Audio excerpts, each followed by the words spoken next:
When Potter called me from the bath and said, "Come over," I thought he was joking. But what happened next changed everything between us. Please one request, like, comments and support to Swept in Secrets. I never thought a simple phone call could change everything between us. It was a Sunday evening, and I was curled up on my couch, wrapped in a soft blanket, half watching an old romantic movie. My phone buzzed, and when I glanced at the screen, the name flashing there made my heart skip a beat. Potter Hunter.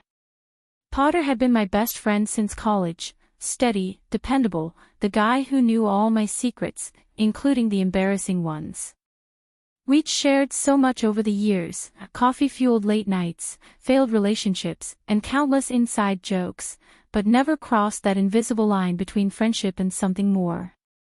"Hey, stranger," I answered, smiling without meaning to. "Hey, Maggie," he said, his voice low and warm through the receiver. "What are you doing?" "Nothing much. Just being lazy, watching a movie." "You?" He hesitated for a second, and then chuckled softly. "You're gonna laugh, but I'm actually in the bathtub." I blinked, caught off guard. "You're calling me from the bath?" "Yeah," he said, sounding way too casual. "It's boring in here. Thought I'd call my favorite person to talk to." Something in his tone, half teasing, half sincere, made my pulse quicken. "Oh really? You're multitasking now?" He laughed again, a deep sound that sent a strange flutter through me. "Maybe you should come over. Keep me company." The air suddenly felt heavier around me. He couldn't be serious. We joked like this all the time, but this felt different. His voice wasn't playful, it was slow, almost inviting. I swallowed. "You're joking, right?" "Maybe," he said, his voice dipping lower. "Maybe not. Come over, Maggie. It's been forever since we just hung out." It wasn't forever, it had been 2 days. But the way he said it made me feel like I was missing something important. Against my better judgment, I found myself slipping into jeans and a hoodie. When I reached his place, the sky was painted with the deep orange of sunset. I knocked softly on the door, expecting him to yell for me to come in. He did. His voice echoed faintly from inside, "It's open." I stepped in. The scent of his cologne and faint steam filled the air. Music was playing faintly from a speaker, something slow and moody. My heart raced. "Potter." "In here," he called from the bathroom. I froze in the hallway, unsure what to do next. My friendship brain screamed, "Turn around, Maggie," but curiosity and something deeper kept me rooted in place. The door was slightly ajar, steam curling through the gap. I could hear water moving, and then his voice, soft, amused. "You really came. Don't sound so surprised," I said, my tone steadier than I felt. "You invited me." "Yeah," he said quietly. "Didn't think you'd actually show up." I could almost see his smile in my mind. I leaned lightly against the doorframe, still not looking directly inside. "What if I said I just came for your famous post-bath coffee?" He laughed under his breath. "Then I'd say you're lying. You sound nervous." "I'm not nervous." "Then come in," he said simply. My breath caught. Every inch of me wanted to say no, to make a joke and escape the tension tightening around us, but something magnetic held me there.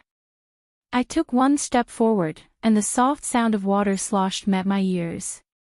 Through the blur of steam, I caught a glimpse of him reclining in the bathtub, hair damp, his eyes fixed on me with an expression that made my stomach twist. "Potter," I whispered. He smiled faintly. "You can relax. I'm not going to bite." I crossed my arms, trying to look casual even as my pulse thundered. "You're impossible." "Maybe," he said. "But you came anyway." That simple truth hung between us, heavier than the humid air. I finally looked away, letting out a shaky breath. You know, this is kind of crazy, right? Calling your best friend over while you're taking a bath, he finished, grinning. Yeah. But I trust you. Don't you trust me? That question cut deeper than it should have. Because I did trust him. Too much. We talked for a while, our voices mixing with the soft splash of water. The conversation drifted between easy laughter and quiet pauses that felt almost intimate. Eventually, the water sound stopped, and I heard him stand up. You can sit in the kitchen, he said gently. I'll be out in a minute. I retreated, my heart still unsteady, and busied myself making coffee just to have something to do. When he came out, wearing a t-shirt and sweatpants, his hair still damp, he looked more like the Potter I knew, but something had shifted. His eyes lingered on me a second too long, his smile softer. He took a mug from me, our fingers brushing. The touch was fleeting but electric. So, he began, settling beside me on the couch. You didn't have to come over. I know, I said quietly. But I'm glad you did. We sat there, side by side, the TV playing some forgettable show neither of us were watching. The silence between us wasn't awkward, it was charged. I could feel his warmth beside me, could smell the faint trace of his shampoo. Finally, he said, you ever think about us? My heart stopped. Us? He looked at me, eyes unreadable. Yeah. You and me. We've been best friends for years. But sometimes I wonder, if maybe that's not all we are. My throat tightened. Potter. I'm not asking for an answer, he said quickly. Just being honest.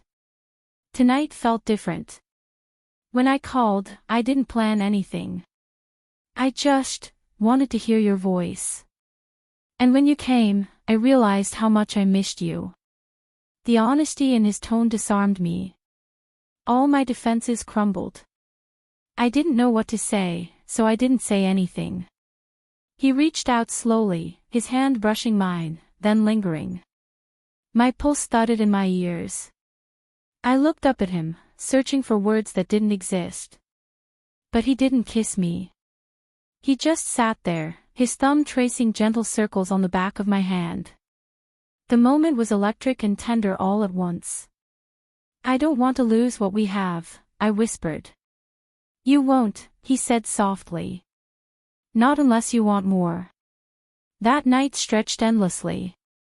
We talked until nearly 2 a.m., laughing, confessing, remembering. When I finally stood to leave, he followed me to the door. You sure you're okay driving this late? He asked. I'll be fine. He nodded, but didn't move away. The air between us hummed again. Good night, Potter. He smiled faintly. Good night, Maggie. I turned, but before I could step out, his hand brushed my arm, a light touch, almost accidental. I looked back at him. Next time, he said quietly, maybe I'll invite you over without the bath part. I couldn't help but laugh. Maybe I'll say yes faster. And just like that, the tension broke, but it didn't disappear. It lingered, soft and powerful, in the space between us. Driving home that night, I realized something undeniable. The line we'd never crossed wasn't invisible anymore, it was illuminated, tempting, and alive. And though neither of us said it out loud, we both knew the next time he said come over, I wouldn't say no.